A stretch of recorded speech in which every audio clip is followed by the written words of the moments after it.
What's up, guys? I'm here to address the expansion of Lattemamas and some important considerations that Jennifer Anderson should take into account when deciding how to form each one of her new business ventures. I'm also going to talk about each company and why that company should take the form of a certain business organizational structure, and just some issues that I could foresee with the business structures in general. So basically, Latte Mamas is trying to expand into four new companies: Leche, Alate, Latte Ideas, and UBC. Diversification is obviously needed, but there is obviously some important considerations that need to be taken into account when you think about starting a new business. First one that comes to mind, in my opinion, is liability. It's an important consideration for any business organization. Depending on the type of work you do, the type of services you provide, you could be liable. If you have an agent, you could be liable for the torts of an agent within the scope of their normal conduct. A sole proprietorship, for instance, is basically unlimited liability. You or your personal assets and assets of the business are subject to, let's say, suit. If you were to get sued, your business and your personal assets could be reached.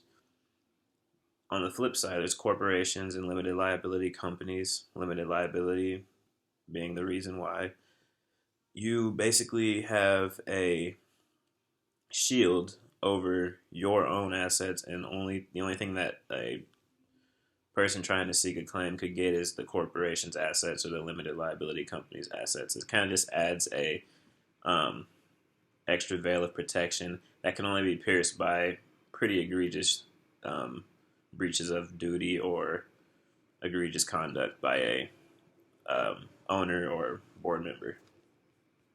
Another consideration to take into account is adaptability. You want your company and your company structure to be able to adapt based on your market. So let's say that if you're targeting a new up and coming market, you would probably need to be highly adaptable to make changes to better navigate the marketplace. If you are targeting like a pretty mature industry or mature marketplace that doesn't have many changes, you could probably have a less fluid or less able to change organizational structure. Another consideration is obviously costs. Sole proprietorships pretty much are cost virtually nothing. You don't have to file with the state or anything like that. And a partnership just really needs to have a partnership agreement, and two people need to be making money or trying to make money together and hold themselves out as partners. Corporations and LLCs are a little bit different. They're a little bit more costly to form, and you have to file certain documents with the state and make sure that they're recognized under the state law. Another consideration is the diversity of operations, thinking about what services you're actually providing.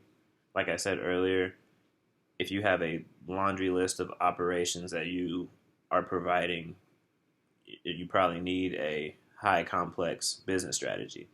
If you have a low number of services that you're providing, you probably need a less complex business strategy. Without the proper structure, a business could lack the proper infrastructure to be profitable before it even starts. So that's a very important consideration when you're starting a business. Now let's get into how each entity should organize. Leche is the milk donation business. It seems to have one sole purpose, and that's getting milk from donors. It kind of takes the form of a partnership inherently, except that the donor is not really trying to get money. If I'm understanding correctly, the donation process is a donation that's free, so the person giving the milk is not really getting anything except maybe moral feeling good. There's some liability risks with this donation. Like, milk itself is a pretty it has the ability to spoil easily. So no matter how much care is given to milk, sometimes donations could spoil. If that were to happen, someone got sick, the owners could be held liable. That's kind of why you would maybe want to set up as an LLC or a corporation in this instance, because you would be able to have a little bit more protection should something like that go wrong. And um, yeah, probably just for the protection. I'll late the next business, it could probably be a sole proprietorship or a limited liability company. It seemed like just the storefront for the milk derived products.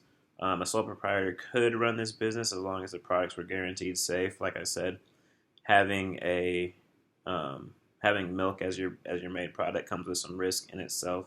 So if the sole proprietor could guarantee that the products were safe or that somebody else could be liable, like maybe your corporation from another place where you got the milk could be held liable, they could be good because they'd be easy to form. It's just a store and probably be easier for that. The LLC could also work, and it provides that limited liability shield. It just costs a little bit more to set up. Latte Ideas, the next business, is probably best suited as a partnership or a corporation. You could probably partner with an engineering firm to create the best milk products possible. Although under UPA Section 401B, you would have to share profits like partners do. The separate legal status gives limited protection to the personal assets of each partner. So these partners could offer complementary skills to each other. Lattemamas' milk expertise with the invention expertise of an engineering firm could be a profitable combination. So a partnership could work for that. If you didn't want to partner and you have all of the R&D guys already in house, you could just form as a corporation and just keep everything with Lattemamas. It's just a suggestion that could help divvy up the work and still be profitable.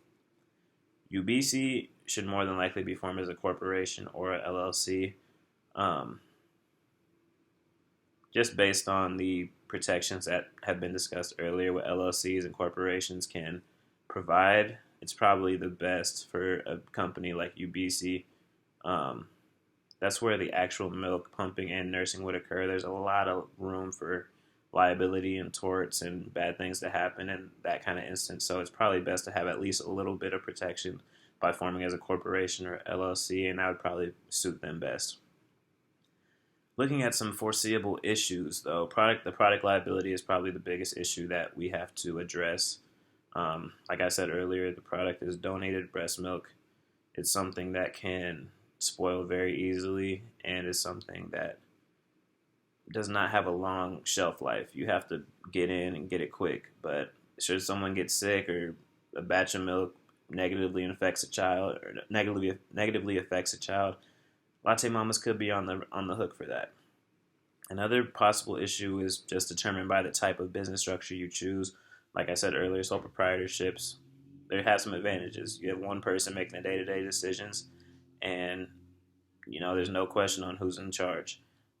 On the flip side, you're being a sole proprietor is that you're fully on the hook for torts arising out of the business. Corporations, like I said earlier, have a liability shield for the owners, and the issue with corporation can come from the fact that it's acting through its officers. It's kind of like based on agency law, owners would be liable for the actions of their officers. Like in a business so nuanced as milk production, a bad hire could cost the company major dollars. Another and last problem is the board of directors problem. Jennifer Anderson had a great idea in starting Lattemamas. If she brought in a board, that board could one day push her out of her own company, and we've seen it happen before with many companies, and it just turned into an all-around sad story.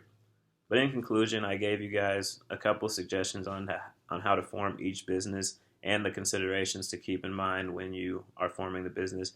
I hope that this video helped you guys out a little bit, and good luck with Lattemamas.